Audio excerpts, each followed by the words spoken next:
Ladies and gentlemen, what's going on? Hope you are enjoying your Sunday. I'm back in here with you again. This is Brad Kamikaze Franklin, and this is the Good Things Jackson Show, where we talk about all good things Jackson, all right? If you're tuned in for anything else, that's not what you're going to get on this show. We're talking about the positive things, the positive people, the positive organizations, events, venues. If it's something that's good for the city of Jackson, we're going to be talking about it right here on this show. We're going to be highlighting the people who have things going on that you need to know about, all right? So if you're tuned in right now, you can check us out. We are live on our Facebook page. It's Good Things Jackson Show on Facebook, all right? Good Things JXN Show on Facebook. Make sure you like, make sure you share with your friends. We'll actually take some of your questions, some of your comments.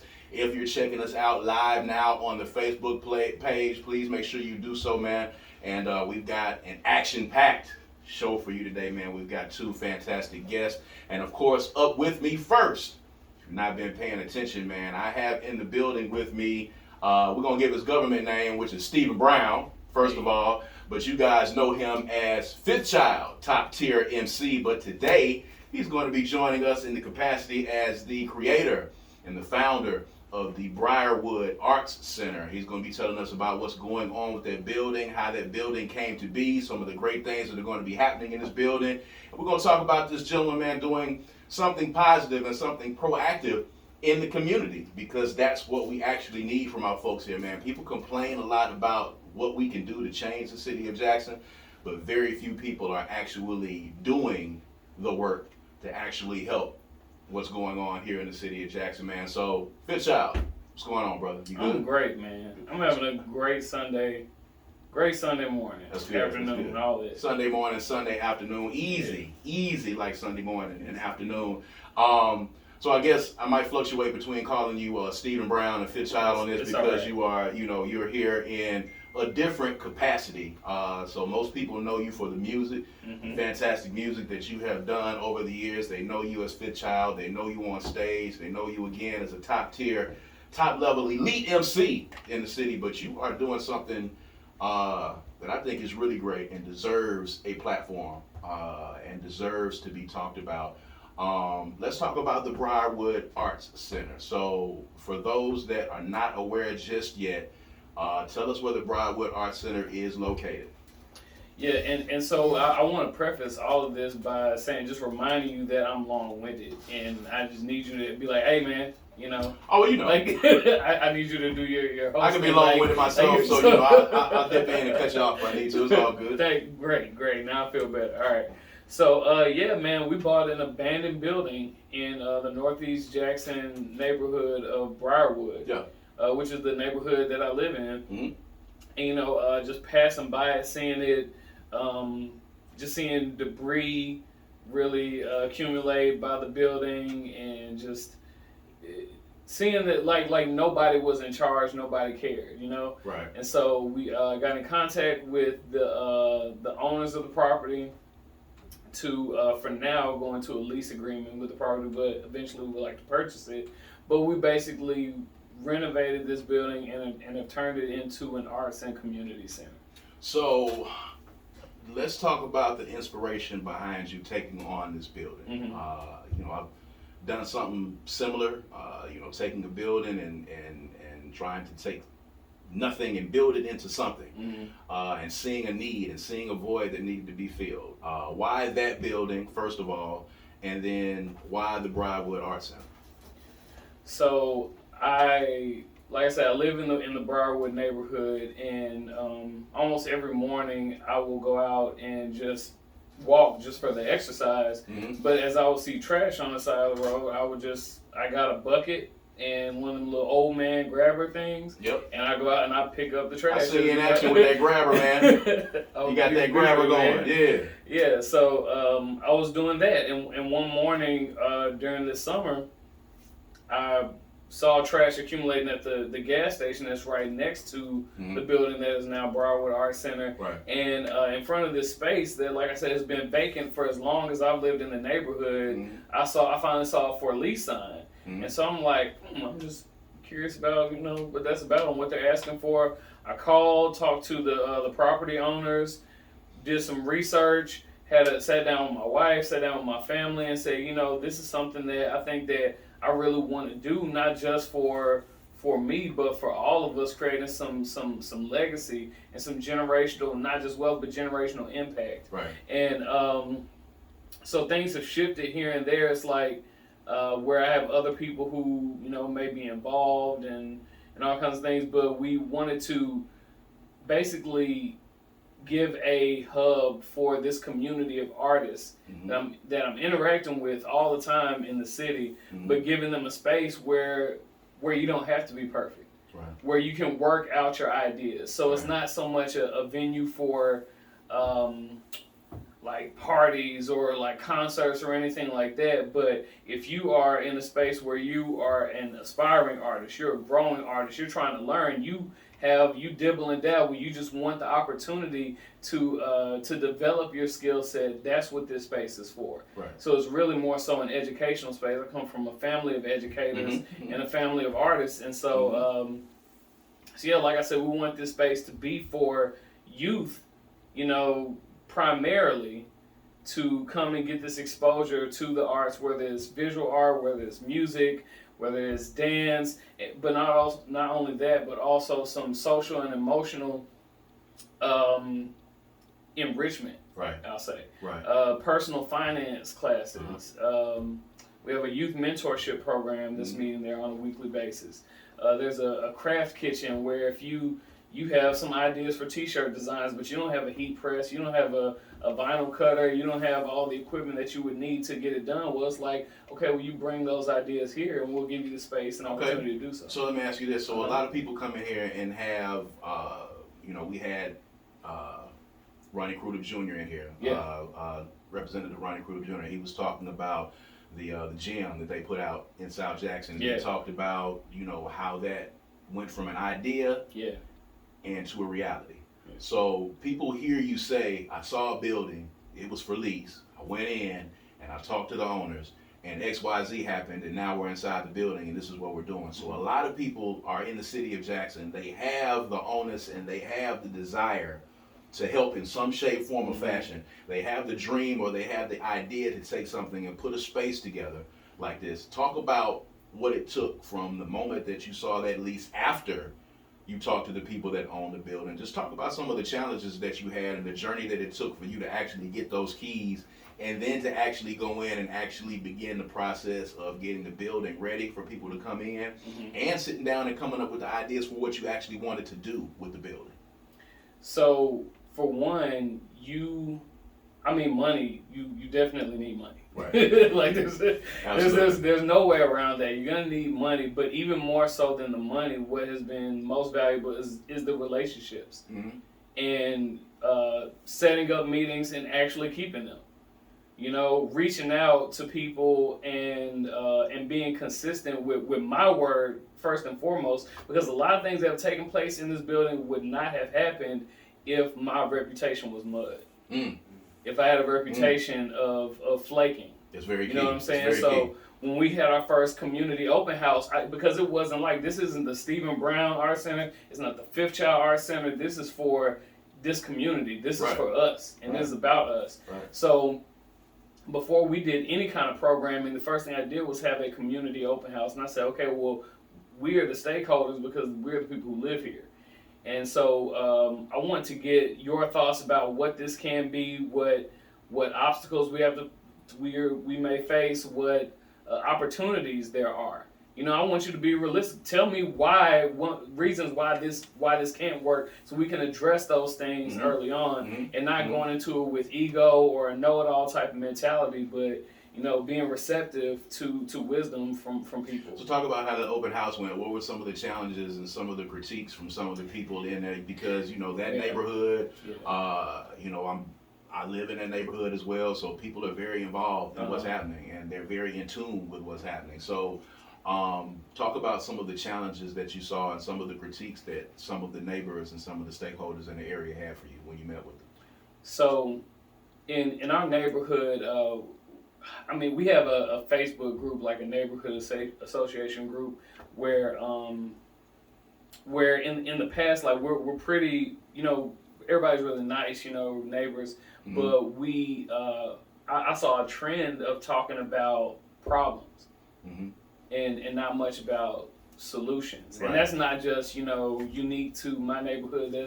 That's people in general. Well, the thing I can say about the Briarwood group, and having been, in other groups, particularly next door, it's a cesspool. It's literally a trash heap of complaints. Next door is Next door is next door. This is not the Briarwood group, which has been refreshing, by the way. But the next door, for whatever neighborhood that I have been in, next door has just devolved into just a trash heap of criticisms and critiques. Racism, sexism. It's ridiculous, and it's not really any solutions at all whatsoever. It's just a lot of complaints. And it just has become a platform for people to air these complaints, and I guess to air out their grievances online. The Briarwood group is much different, but just talk about again, how this community has kind of gelled around what you were doing. And the community has been extremely supportive, and I think part of the reason why is because it's not even just about the idea, but once again it goes back to like the kind of weight that you hold in doing stuff. Like, I don't need the city of Jackson to come pick up a piece of trash that's in front of my house, because I walk right by my house every day. Right. So I can go do that. Right. And long before Briarwood Arts Center was ever a thing, people in the neighborhood knew me because they're like, oh yeah, that's the dude that's always like walking up and down the street in the morning with that gravel, And it's like, and sometimes you set the example with your lifestyle. Yeah. You know what I'm saying? Yeah. I feel like people showed up to the open house because they're like, I know whether I showed up or not, he was gonna do this. Right. You know what I'm saying? Right. It's like, before there was a Facebook page, before we had a logo, we were already doing the work. And so it's like, you do the work and not just be about words. You know what I'm saying? Like, use the resources that you do. I got 2 legs and I got 2 arms. Right. Use the resources that we do have, and then people see, okay, well, this isn't just Hollywood talk. Right. And it's not just about clout, but they're really trying to make a difference in this community, and that's exactly what we're doing.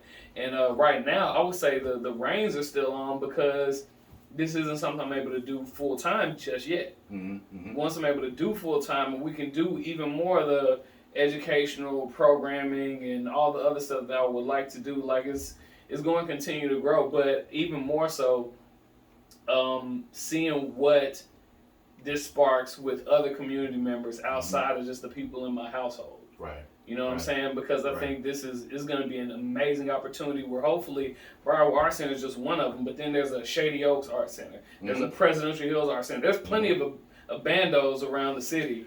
It's a lot of buildings. It's a lot of buildings. That's a lot of opportunity. The challenge is, of course, a lot of the red tape that comes with opening a business in the city. Yeah, for sure. So, once you talk to the building owners and they said, okay, well, here, we're going to sign this lease and you're in this building, there's another set of steps that you have to go through. Absolutely. So talk about those so that people can really understand the process that it takes from the moment you sign your lease. There's still other steps that has to happen. There's still other people that got to come by and pay you a visit. There's still other things that you have to do. So if you want to open an art center in your neighborhood or in your area, what are some of those challenges that you had there? Permits you have to get. There's, codes. There's the fire department has to come by and make sure everything is sound. You have to make sure that to even run the type of business that you want to have in the city, it has to be. Like, there's certain permits and certain zones for these things, so you can't just do whatever you want to do. But what you can do in the meantime is be prepared for all those things. So when a company asks, okay, well, do you have, is your business registered? Right. Having a business checking account, making sure that every single dime I spend in and on Briarwood Arts Center, that everything is accounted for. When people start donating to Briarwood Arts Center, that every dime is accounted for, that we're using this for its intended purpose, and not just for not just for personal gain. So you'd be setting this up as a for-profit or a non-profit? So Briarwood Arts Center is a for-profit. Okay. It's set up as a for-profit LLC, but because like the building itself will house several different businesses, including a nonprofit. I don't really want to say the name because I haven't trademarked it yet. Yeah. For the educational service agency that'll be run out of it. But, Okay. Yeah. Cool deal. So now we're at the point now where you're up and running. You've had some events inside of the Briarwood Arts Center, and things are starting to pick up, and things are starting to move. So talk about ultimately. No, let's backtrack a little bit. Let's talk about the building in the area. Okay, that building before you went into it, trash was piled up in the front. Yeah. You know, I passed by it every day. There were vagrants. Yeah. That were, camping out outside the building, camping out inside the building, even on the store, on the end. And, at first sight, there's a lot of people that might have looked at that and said, hey, I don't want those problems. I don't want those issues. So suddenly, when you came in and brought some new life to it, you saw the area and that parking lot and that building kind of got cleared out. I don't know if it was just by chance, by happenstance, or if you came in. Just talk about how that happened, because one day I rolled by and it just didn't look the same. The energy didn't feel the same. So, I mean, was there any trepidation on your part about having to go in and possibly displace some people? Because, of course, there's a lot of displaced people and a lot of homeless people, and I'm very sensitive to that, and people think it's just easy to just shuffle them along and move them into other places, especially if they've, squatted in a space. But, was there any trepidation from you on how you were going to handle that? So there's a controversial theory, so I reference this lightly, but the broken windows theory. Rudy Giuliani, I know it well. Right, yeah, very controversial. But what I've always taken from it is, you just like to be in a space where it looks like somebody's in charge and somebody cares, And so as trash was accumulating there, like I said before, I had paid a dime or even knew the building was for lease. I was already like, well, no, I don't own this building, but I live in this neighborhood and I don't want to see that. Right. So even with me just picking, I want people to see, oh, okay, so this isn't just a place where I can throw my trash here and it's cool. Like that's ultimately what I was people was doing. Absolutely. Yeah, that's what it was. Like, oh, I didn't know I couldn't sleep up underneath this awning or bring my grocery cart under here because I guess that's not cool anymore, so I'll stop doing it. Right. Right. And just creating a sense of dignity in the community that we live in, more so than anything. So no, it hasn't. But what I will say as well is, as opposed to man, there goes a homeless person walking by the building, I'm finna call the police.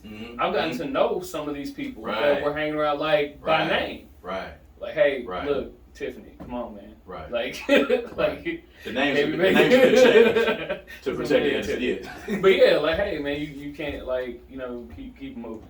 Right. Or you need some water. Let me run in and grab you a bottle of water. You're good. I said, everything's straight. Okay, well, once you finish your meal, let's. I mean, and it's amazing how just energy itself can change the way things look. And I think a lot of times people don't understand that if you are next to a vacant lot that has trash piled up, if you are next to a building that has, broken windows and there are people, sleeping and living inside the building, it becomes all of our issues to deal with. And I think the problem, and a lot of times here in Jackson, we complain a lot about what's happening, and we complain and we wait for someone else to do it. It's always someone else's problem. It's always, hey, let's call the city. Hey, let's call these people. Hey, let's call these people and let's get this done. When in actuality, if this building is on your street, if this house is on your street, it's a part of your neighborhood. Yeah. And it's a part of your responsibility. And if each person kind of took on that same mantra, we'd be in a much better position. And, of course, we thank you definitely for doing that. But let's talk about Trunk or Treat just happened. It's past Sunday. And right, and I'm glad you brought it because that was actually leading into my my next comment that as much as I want this, as much as this is a space for the arts and for the programming that we want to do, we also want to be certain that this space is a safe place for children and for youth because, like I said, that's what a lot of our targeting, a lot of who our programming is targeting. So we want parents to feel comfortable, even parents from our neighborhood to feel comfortable. Like, yeah, my kids there, you know, it's all good. You know? Security and everything. Yeah, so I've actually never been to a trunk or treat ever in my life. I heard about it, you know, but I'd never been to one. And then, you know, the pandemic, and it's like, okay, people are doing a lot more activities outdoors just for safety reasons, and I'm like, so I got this idea, and you know, I love doing programming for children anyway, and I'm like, it can't be that complicated, right?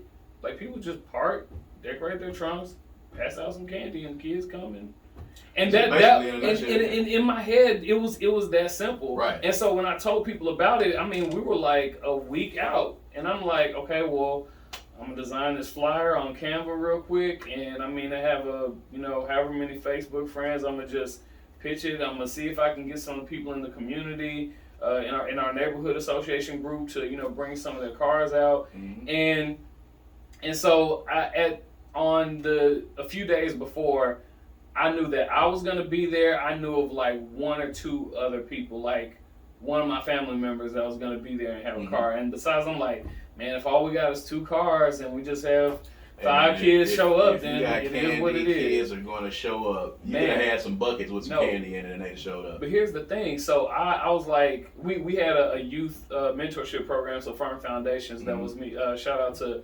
JPD Commander Christian Vance, who facilitates that. Good brother. But so I was at Dollar Tree picking up some items for the Farm Foundations meeting, and I see a lady in there, you know, in scrubs, and she was just like, Stephen Brown? I was like, yeah, you know, hey, what's going on? I'm thinking she's from college stuff or whatever. And she was like, yeah, so I'm in the neighborhood, and I'm buying some stuff to decorate my trunk for the trunk or treat. So I'm like, are you serious? Like, I've never met you a day in my life, but you know, you were supporting this cause. And then, man, there was no space. On the day of, like, it was packed. People had to park at the gas station because there were in near the so end, many and kids. I saw that there was a lot of people out there, man. And this is excellent. And you've got a lot of other programs, man, that you have going on. But for those that are listening right now, once again, give them the address to the Briarwood Arts Center. Give them all the social media handles. Give them the number that they can reach you. And if you are a parent out there, you're just someone that wants to do some good community work, and it doesn't matter what part of the city you're in. The Briarwood Arts Center is available for you to do it. We definitely want to highlight it on the Good Things Jackson show, but give them all of that contact information. Yes, so we are located at 614 Briarwood Drive, right off I-55. Is literally like you could throw a football and hit the highway. The phone number is 769-257-0808. Again, that's 769-257-0808. And all of our social media is at Briarwood Arts Center. We got TikTok. Really? Who's gonna be doing the TikToks?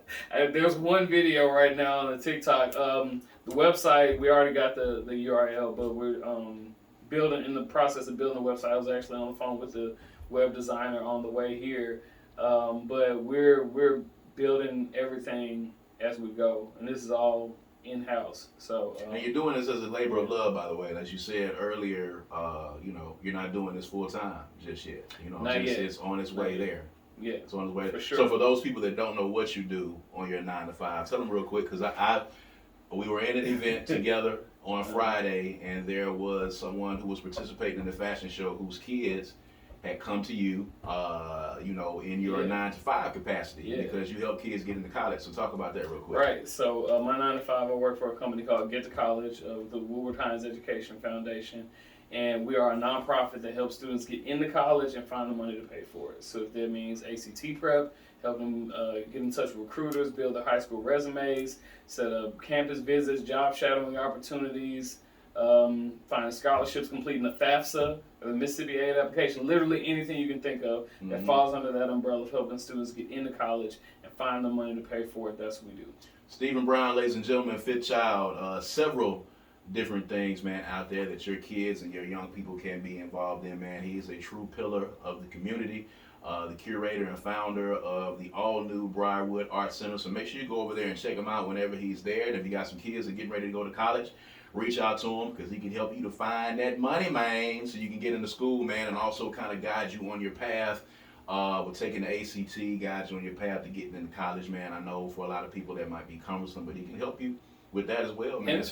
And it's free, as a matter of fact. So we're going to take a quick break. When we come back, we have the Chief Medical Officer for the Mississippi State Department of Health. We have Dr. Justin Turner is going to be joining us, and there's a lot of stuff going on right now in the health and hospital industries, and a lot of stuff that will affect a lot of you that are listening that you may not have known about. And we're going to talk about that, and we're going to talk about Mississippi no longer being the most obese state. So we got a lot of good stuff to talk about, man. So we're going to take a quick break. This is the Good Things Jackson Show. We'll be back in just a second.